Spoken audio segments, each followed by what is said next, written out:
Many years ago, nestled in the heart of the lush savanna, there was a village called Maji. It was a place where the sun always seemed to shine a little brighter, and the laughter of children echoed through the air. The villagers lived in harmony, their hearts filled with warmth and love for one another. Maji was surrounded by glistening rivers and bubbling fountains, which made the village even more beautiful. The water sparkled like diamonds under the sun, and the sound of its gentle flow was like a lullaby to the ears. The villagers would gather around these waters to share stories, sing songs, and celebrate life. But despite the beauty and joy that filled Maji, a dark shadow loomed over the village. It was the fear of snake bites, a threat that had haunted the villagers for as long as anyone could remember. In Maji, a snake bite was a death sentence, for no cure existed, not even in the skilled hands of Baba Jengo, the village's most trusted healer. Baba Jengo was a man of great wisdom and knowledge. He could mend broken bones, cure fevers, and even chase away evil spirits. But when it came to the venom of a snake, even he was powerless. The villagers lived in constant fear, always watching their steps and keeping a close eye on their children. Parents would warn their little ones, "Stay close, my child. Don't wander off into the tall grass, for snakes lurk in the shadows." The villagers would clear the bushes around their homes, for they knew that snakes could hide in the thick foliage. In Maji, there was a saying that everyone knew by heart: "Whatever you do, don't be caught up in a snake bite." It was a reminder that no matter how careful they were, the danger was always present. But amidst the fear, there was a glimmer of hope. An old legend whispered through the village, passed down from grandparents to grandchildren. It spoke of a special flower, hidden deep in the forbidden forest, that held the power to cure a snake bite. But there was a catch. Only a child with a pure heart, untouched by adulthood, could find and pluck this flower. Many dismissed the legend as nothing more than a story, for who would send a child into such danger? And so, the people of Maji continued to live in fear, always watchful, always careful, hoping that someday, somehow, they would find a way to break free from the curse of the snakes. In the heart of Maji, there lived a man named Tao, known far and wide as one of the bravest hunters in the land.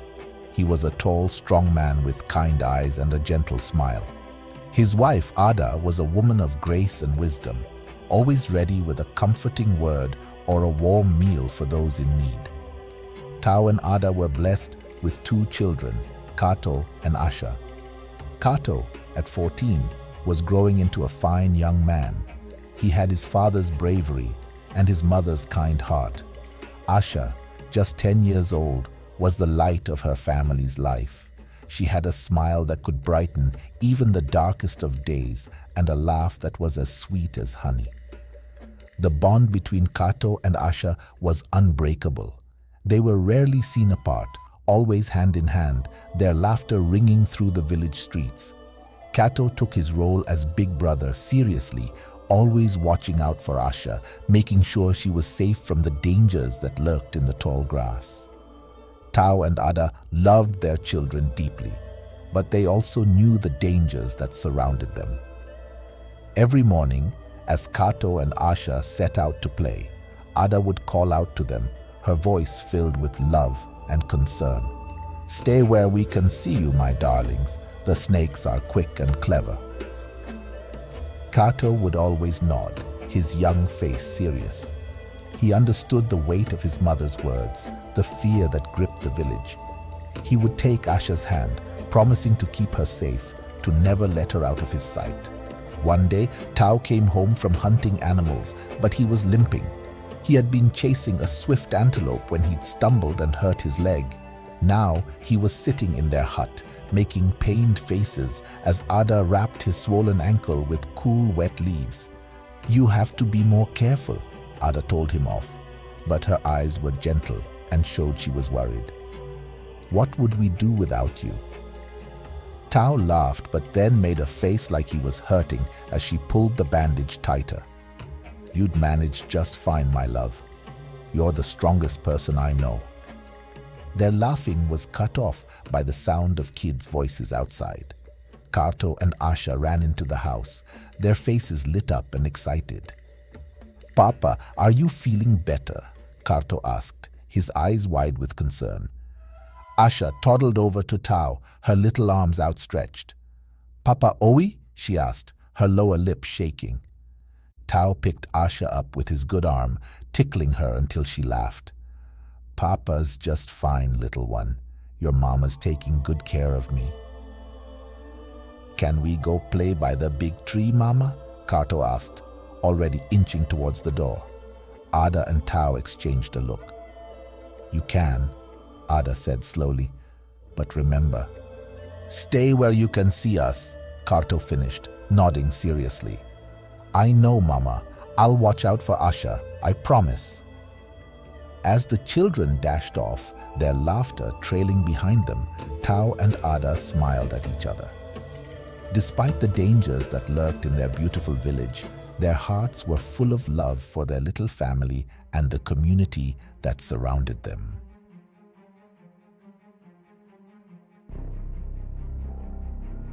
On this fateful day, the sun was beating down mercilessly on the village of Maji. Tao lay in bed, resting his injured leg, while Ada hummed softly in the kitchen, preparing a warm meal. Kato and Asha were playing near the village's edge as usual, seeking refuge from the heat under a large tree. They laughed as they drew shapes in the dirt, trying to guess each other's creations. "Look, Kato," Asha pointed at her drawing, eyes bright with excitement. "It's you!" Kato chuckled at the stick figure with wild, messy hair. "My hair's not that crazy," he teased back. As they giggled, neither noticed the silent approach of danger lurking in the tall grass nearby. Kato saw it first, a flash of scales glinting in the sunlight. His heart stopped, fear gripping his chest. "Asha, don't move," he whispered urgently, his voice trembling. But it was too late. The snake, disturbed by their laughter, struck with lightning speed. Asha screamed as the snake's sharp fangs sank into her ankle, piercing her skin. "No!" Kato yelled, grabbing a stick and swinging it wildly at the snake. The serpent retreated, slithering back into the grass as quickly as it had appeared. Kato scooped Asha into his arms, her small body already hot with fever.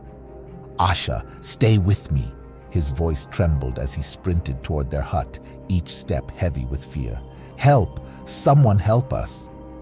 Asha's eyes fluttered open and closed. Pain twisted her face into a mask of fear. "Kato, I'm scared," she whispered weakly. His heart shattered at her words. "I know. I'm right here," he promised, desperation clawing at his throat. "Just hold on." "Help!" he screamed, his voice cracking with desperation. "Please, someone help!" Ada heard Kato's cries and ran out of the kitchen, her eyes wide with fear. She saw her son carrying Asha, and her heart sank. Tao, hearing the commotion, limped out of the hut, his face etched with worry. "What happened?" Ada cried, taking Asha from Kato's arms. "A snake," Kato sobbed, his hands shaking. "It bit her." Tao's face paled, and he fell to his knees beside his daughter. "No, no, no," he whispered, his voice breaking. Ada cradled Asha close, tears falling from her eyes. "Stay with me, baby," she pleaded. "Stay with Mama." The village erupted into chaos. Women wailed, their cries echoing through the dusty streets. Men shouted for Baba Jengo, the healer, while children huddled together, wide-eyed and trembling. Fear filled the air. Baba Jengo hurried over, his weathered face serious as he knelt beside Asha. His hands shook slightly as he examined the bite on her ankle. He looked at Kato, sadness in his eyes. "I will do what I can," he said softly. Kato felt his heart sink. The weight of worry pressed down on him like a heavy stone. Baba Jengo turned back to Asha, gently lifting her foot. I can ease her pain, he continued, but I cannot cure her. The venom, it's too strong. Kato's breath hitched in his throat. This was his fault. If only he had been more careful. If only he had kept Asha close. Tears streamed down his face as he clutched her small hand, feeling the warmth fade from her fingers. No, there has to be something. Tao's voice rose above the commotion, breaking through Kato's despair. He fell to his knees beside Asha, desperation etched across his face. Please, Baba Jengo, she can't die. Asha lay still, her breathing shallow and uneven. Kato watched helplessly as Baba Jengo gathered herbs from a pouch at his waist. He worked quickly, crushing leaves between his fingers and mixing them with water from a gourd. Here, Baba Jengo said, pouring the mixture into Asha's mouth while gently tilting her head back. This will help with the pain.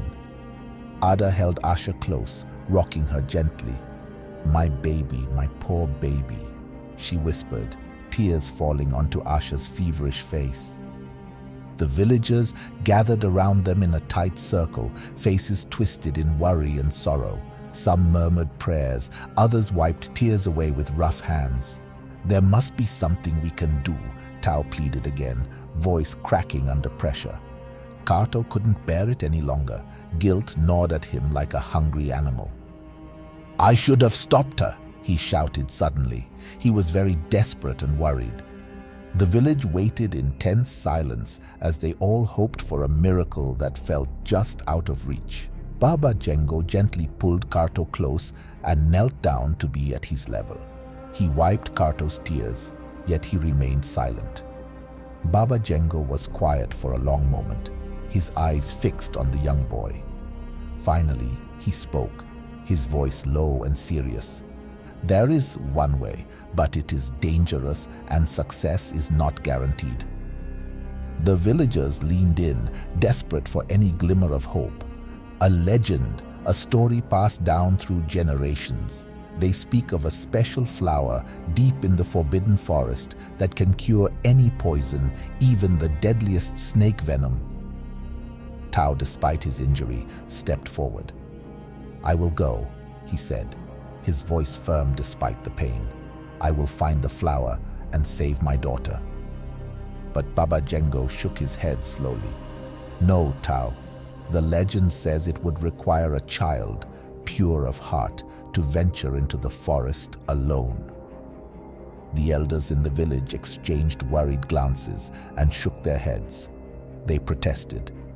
It's too dangerous, they said. We cannot sacrifice one child to save another. Silence fell over the gathering like a heavy blanket. Hope seemed to drain from the air. Kato's heart raced as he felt a flicker of possibility. He stood tall, determination flooding through him like a warm fire. I'll find it, he announced boldly. I'll go to the forest and bring back the flower to save Asha. His voice wavered slightly, but he held his ground. No, Ada cried out, panic rising in her throat. The forest is too dangerous, Kato. You can't go alone. Whispers spread among the villagers. They couldn't believe this young boy would even think about wandering into that forbidden place. Kato turned from his mother to his father and finally back to Asha, who lay pale and still on the ground. Guilt washed over him like a tidal wave. Mama, Papa, I know you love me and do not want me to die in the forbidden forest, but I have to do this. I have to go, he insisted. It's my fault Asha got bitten. I have to make it right. The crowd fell silent again, stunned by Kato's bravery. Baba Jengo stepped closer and placed a hand on Kato's shoulder with a serious look in his eyes. The journey will be perilous, he cautioned gently. The forest is full of dangers, and the flower is not easy to find. Are you sure, young Kato? Kato nodded fiercely, tears glistening in his eyes, but filled with resolve. I'm sure, he said firmly. I'll do whatever it takes to save my sister. Baba Jengo nodded slowly and then said, If you are determined, Kato, I will tell you what I know about the flower. Baba Jango handed a small vial to Tao and Ada. This potion will help prolong Asha's life, but not more than 3 days, he explained solemnly. Ada clutched the vial to her chest. Thank you, she whispered. Baba Jango then turned to Kato. The flower you seek has petals that glow with a soft blue light and its stem a shimmering gold. It is unlike any other plant in the forest. You will know it when you see it, and my son, you only have to pluck just one when you find it. Remember this, Kato. It is your only hope. Kato nodded, committing the description to memory. He gathered supplies for his journey, a small knife, a water skin, and a pouch for the precious flower. Tao called Kato into their chambers and placed a hand on his shoulder, his heart heavy but filled with pride. My brave boy, thank you for your courage and your commitment to saving your younger sister, Asha. Your strength means everything to us. With a gentle movement, Tao reached into a corner, retrieving the family's special lantern. He held it out to Kato, the flame flickering warmly in the dim light. Do you know what this is? He asked, looking deeply into his son's eyes. Kato's gaze was fixed on the radiant light as he replied, Papa, it's a lantern. Yes, Tao continued, a sense of reverence in his tone. But it is not just any lantern. This is a special lantern, passed down from generation to generation in our family. It is called the eternal flame. This flame will not for once go out. It will see you throughout your journey. May it light your way and bring you home safely. Kato's eyes widened in surprise and admiration. Really? Thank you, Papa. His heart swelled with gratitude and awe. Be safe, my son, Tao whispered, pulling Kato close for a brief embrace, knowing the journey ahead was fraught with peril. Ada packed a small bundle of food and water for Kato. She hugged him tightly with her tears wetting his shoulder. The entire village gathered to bid Kato farewell. They whispered prayers to the ancestors, asking them to guide and protect the young hero. The villagers knew that for a child of Kato's age, the journey should take no more than 2 or 3 days. Beyond that, they feared, he would be lost to the dangers of the forest forever. Kato stood at the edge of the village, looking towards the dark line of the forest on the horizon. The weight of his task settled heavily on his young shoulders. But when he looked back and saw Asha barely breathing in their mother's arms, he knew he had to be brave. With one last look at his village, Kato took a deep breath and stepped forward, the eternal flame of his lantern lighting the way. His journey into the heart of the forbidden forest had begun. Kato ventured deeper into the forbidden forest, the thick canopy blocking out most of the sunlight. The air was heavy with the scent of damp earth and rotting leaves. Strange squeaks and chirps echoed around him, making his heart race with fear. He clutched his lantern tightly, its eternal flame casting a warm glow on the path ahead. As he walked, Kato tried to remember Baba Jango's description of the magical flower. Petals that glow with a soft blue light and a stem of shimmering gold. He repeated to himself, scanning the undergrowth for any sign of the plant. Hours passed, and Kato grew more and more lost. The trees all looked the same, and he couldn't tell if he was going in circles.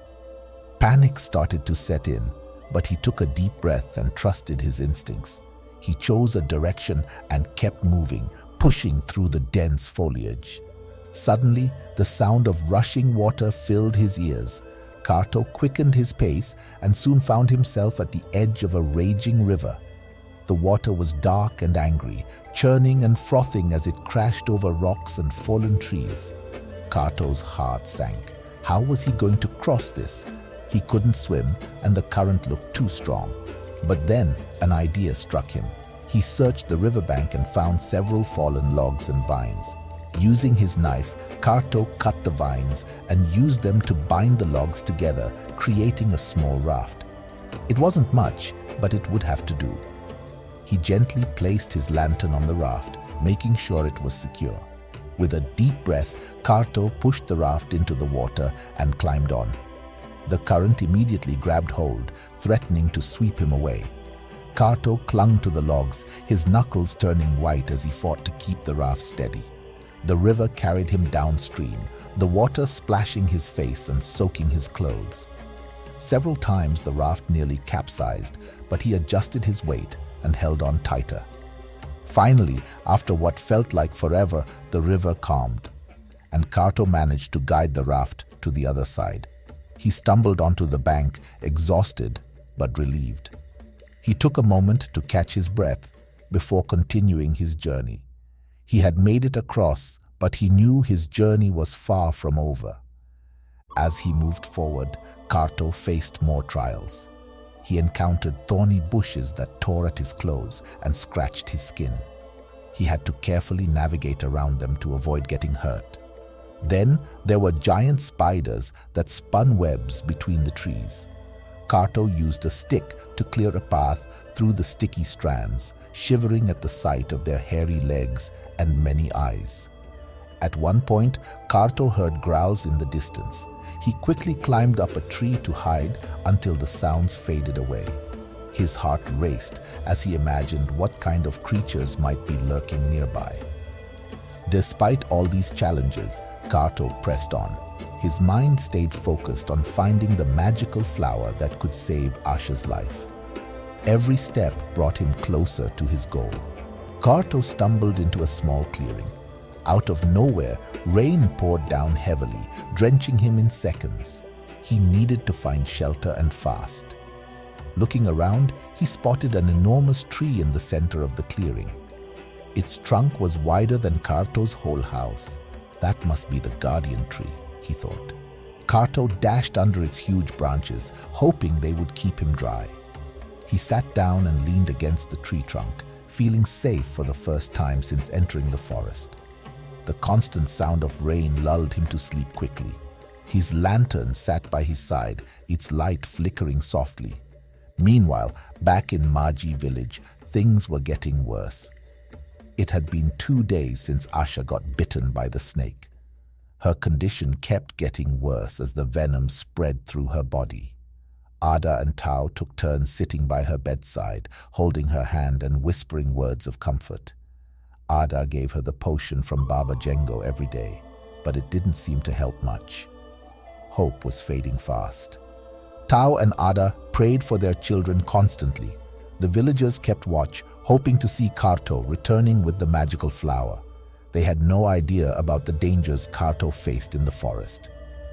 The next morning, Kato woke up under the guardian tree. He stretched his sore muscles and looked around. The tree was even bigger than he remembered from last night. He decided to walk around it and noticed something strange. Markings were carved into the bark, pictures and symbols that he didn't understand. They looked very old. Curious, Kato ran his hand over the carvings. As his fingers traced a spiral pattern, he heard a grinding noise. Part of the tree trunk began to move, revealing a hidden opening. Kato's eyes widened in surprise. He hadn't expected this. Should he go inside? It could be dangerous. But what if the plant he needed was in there? Kato took a deep breath and stepped closer to the opening, peering inside. The choice was clear. He had to find that flower for Asha. I can do this. I have to do this. For Asha, he whispered to himself. With determination filling him, Kato ducked into the opening. Inside, he found himself in a narrow tunnel. The walls were damp and covered in moss. Kato's lantern cast strange shadows as he moved forward. Immediately after he entered, he heard a loud bang. The door had shut by itself behind him. Kato spun around in surprise, his heart pounding. But there was no going back now. He had to keep moving forward. The tunnel seemed to go on forever, twisting and turning like a snake.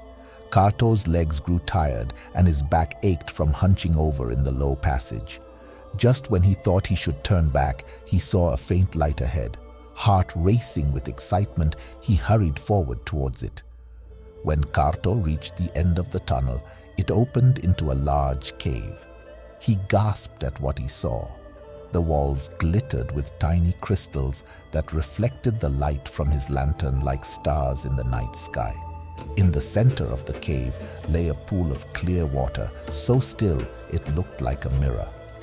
And growing around the edges of the pool were the most beautiful flowers Kato had ever seen. Their leaves glowed with a soft blue light, and their stems shimmered like gold, illuminating the cave with an otherworldly glow. Could this be the magical flower that Baba Jango had mentioned? Barely able to contain his excitement, Kato rushed forward, reaching out to pluck one of the glowing flowers. He could already picture Asha's smile when he returned home with the cure. But just as his fingers brushed against a leaf, he heard a low growl rumble through the cave. Kato froze and slowly turned around, his heart in his throat. In the shadows stood a creature with sharp teeth and fierce eyes that glinted in the dim light, a huge snake coiled tightly on itself, ready to strike. Kato's mind raced as fear gripped him. This was not just any snake, it was huge and looked dangerous. What would he do now? The creature took a step forward, and Kato stumbled back. His foot slipped on the damp cave floor, and he fell backward into the pool with a splash. Cold water closed over his head. Panic gripped him as he flailed, struggling to reach the surface. In his desperation, he let go of the lantern. As he broke through the water, gasping for air, he saw the lantern sinking slowly. To his surprise, its flame still burned brightly, even underwater. Kato pulled himself out of the pool, water dripping from his clothes. The huge snake remained nearby, watching him with intense eyes. But it hadn't attacked. Instead, it seemed curious. Dripping wet and shivering, Kato slowly stood up. He kept his gaze fixed on the snake, unsure of what to do next. Then he remembered why he was there. "Please," he said softly, raising his knife slightly. "I need those plants. My sister, she's very sick. I have to help her." To Kato's amazement, the snake's fierce expression softened just a bit. It tilted its head as if considering his words. With cautious movements, Kato gently cut one of the glowing flowers with his knife. He made sure not to damage it as he tucked it safely into his pouch. The snake hissed softly but didn't move closer. Instead, it turned away slowly and disappeared into the shadows of the tunnel. Kato couldn't believe it. Had the snake understood him? He didn't have time to wonder about that now. As he worked quickly, Kato noticed something shining at the bottom of the pool, his lantern. Somehow, it was still burning bright despite being submerged in water. He reached in and pulled it out with excitement. The flame flickered steadily in his hands, just like his father had promised. A smile spread across Kato's face. This lantern truly was special. Now, with the precious healing flower safely tucked into his bag and confidence surging through him, Kato looked for a way out of the cave. Suddenly, a doorway opened at the far end of the cave, as if inviting him to exit. Relief washed over him as he hurried toward it. Kato made his way through the new doorway and soon found himself back in the forest outside. The cool air felt refreshing against his wet skin. But now Kato faced a new problem. Which way was home? In his rush to find the flower earlier, he hadn't paid attention to where he had been going at all. Now everything in this dark forest looked exactly alike. Meanwhile, in Maji village, worry filled the air. It had been 3 long days since Asha was bitten by the snake. Her condition worsened with each passing hour. She lay on her bed, her skin growing pale and cold. Her eyes remained closed, and she didn't respond to her parents' voices. Tao and Ada sat beside her, hearts heavy with fear. They exchanged worried glances, knowing that the medicine Baba Jango gave her wouldn't work much longer. Losing both children felt like a nightmare they couldn't wake up from. The villagers whispered among themselves, their faces lined with despair.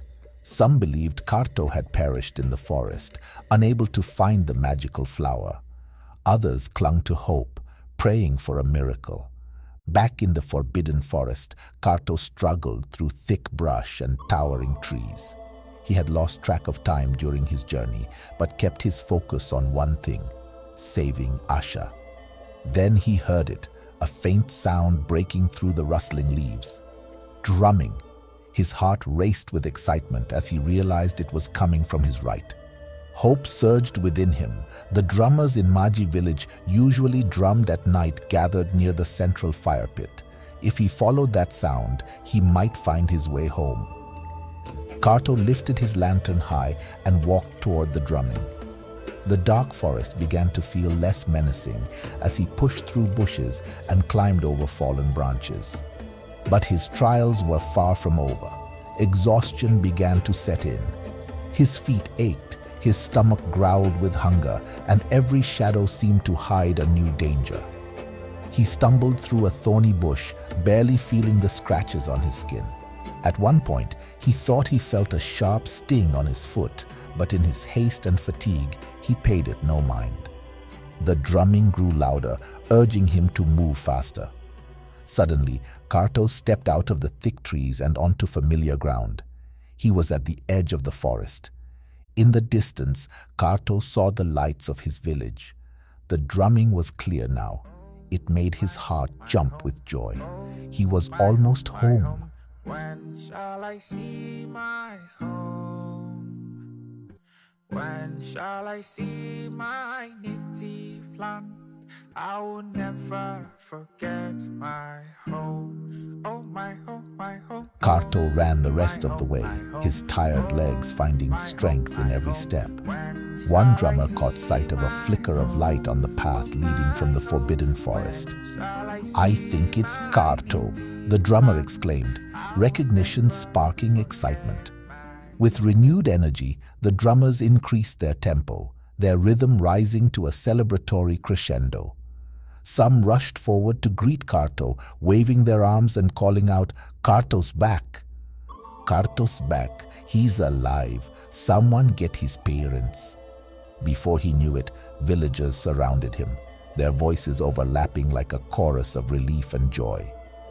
But all Kato could think about was Asha. With his breath ragged, he shouted, "I found the magical flower! Where is the healer? We must hurry!" The crowd moved aside, and the village healer came forward. His eyes got big when he saw the glowing plants in Kato's bag. He handed the special flower to the healer. Baba Jengo's eyes widened in astonishment as he held the glowing flower, a mixture of disbelief and awe washing over his face. His breath caught in his throat, and a profound sense of respect for Kato's courage filled him. The fragile beauty of the flower shimmered in his grasp, illuminating the atmosphere with hope. A smile broke through, warm and relieved, as realization dawned. This was the miracle they had all been waiting for. "You truly found it, Kato," he whispered, voice trembling with gratitude. "You've brought us hope. Quickly, let's go heal your sister now. There's no time to lose." Kato followed the healer to his family's hut.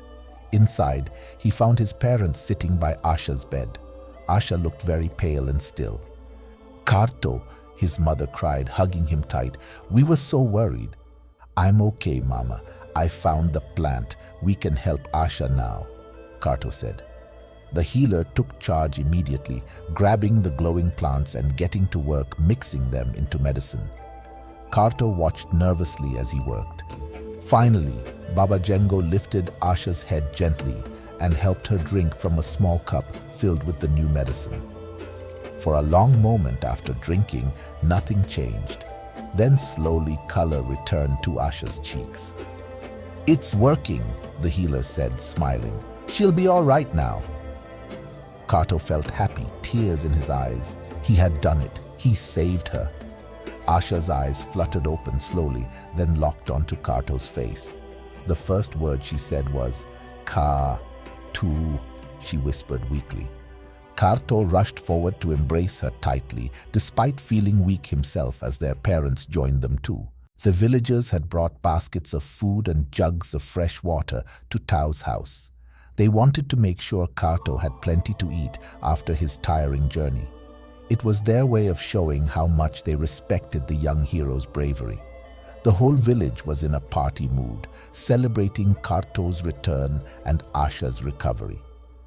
Tao looked at his son with pride shining in his eyes. "I'm proud of you, son," he said, his voice warm. "You were very brave. But tell me, how did you find your way in the dark forest?" The villagers leaned in, eager to hear Kato's story. Kato held up his lantern, its flame still burning as bright as ever. "The lantern helped me, Papa," he explained. "Just like you said, its flame never went out, even when I dropped it in a pool of water." Tao's eyes grew wide with surprise. "A pool of water? Kato, you must tell me everything that happened." So Kato began to tell his father and the villagers about his adventure. He described the giant tree with the hidden door, the cave filled with glowing plants, and the huge snake that had let him go. When he got to the part about the mysterious pool where he had found the magical plants, everyone listened with growing amazement. When Kato finished his tale, the room fell quiet. The villagers looked at each other, clearly impressed by the young boy's courage and luck. Kato was ready to answer their questions, but his father noticed how tired he looked. "I think Kato needs some rest," Tao said gently. "He can continue his story tomorrow after he's had a good night's sleep." Kato nodded, feeling the weight of his adventure settling on him.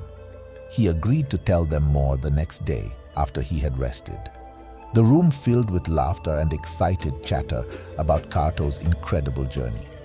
They couldn't wait to hear more, but for now, they were just happy that both Kato and Asha were safe. But in the midst of the joyous chaos, something was wrong. Kato, overwhelmed by the noise and his own exhaustion, suddenly felt the world spinning around him.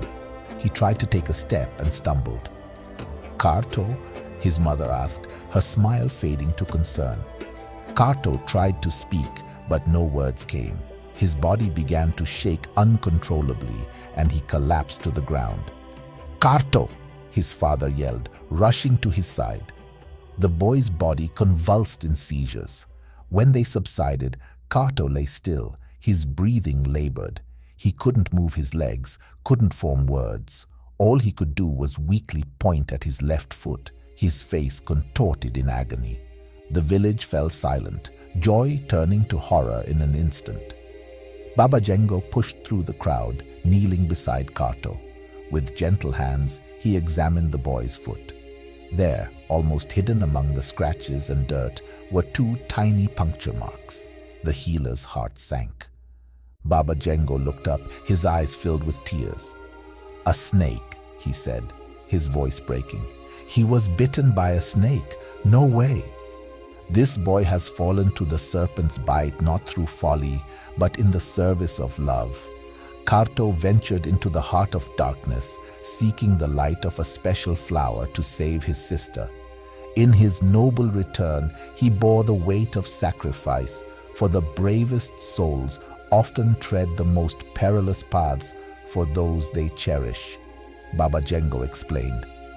A wail of anguish rose from Kato's mother. His father fell to his knees, cradling his son's head. Asha, still weak but understanding the gravity of the situation, crawled to her brother's side, clutching his hand. The villagers stood in shocked silence. They realized their brave hero, the boy who had done the impossible, was now facing a fate they couldn't change. The magical flower, the only cure, had already been used to save Asha. There would be no miracle for Kato. As the sun went down, the celebration turned to mourning. The drums stopped, replaced by the sound of crying. The eternal flame of Kato's lantern flickered nearby, its unwavering light a testament to the boy's courage and sacrifice. The village gathered around Kato, understanding the true cost of the curse that had troubled them for so long. In Kato's brave eyes, even as they filled with pain, they saw a love so pure and selfless that it broke their hearts. The night grew long, and the village of Maji stayed awake, praying for a miracle they knew wouldn't come, honoring the boy who had given everything to save his sister and bring hope to his people. Days passed, and Kato's condition worsened. Despite the village's best efforts, there was no cure for his snakebite. After a few days of struggle, Kato peacefully closed his eyes for the last time. The village of Maji fell into deep mourning. On the day of Kato's funeral, the air was heavy with sorrow. Ada, Kato's mother, wailed uncontrollably, her cries echoing through the village. Tao, her husband, stood beside her, his arm around her shoulders, trying to offer comfort, even as tears streamed down his own face. Asha, still weak from her own ordeal, sat quietly, her eyes red and puffy. She had refused to eat for days. She couldn't believe her caring brother was gone. The village gathered around, their hearts heavy with the loss of their young hero. In honor of Kato's bravery, the villagers decided to name the area where he was buried Kato de Kubasi, which meant Kato, our hope. They vowed to keep his memory alive, to tell his story for generations to come. Years flowed by like a gentle river.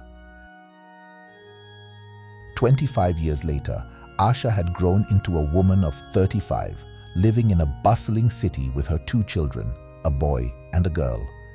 Every night before bed, she gathered them close and shared stories from their village and tales of their uncle Kato. Tonight felt different. Asha sensed that she needed to tell them about Kato's sacrifice. She sat on the edge of their bed, holding an old, battered lantern. Her children gathered close, curious about this strange object. "Listen closely," she began softly. "This lantern belonged to your uncle Kato. It is called the Eternal Flame. Many years ago in Maji, the bravest person I have ever known was born. His name was Kato, your uncle.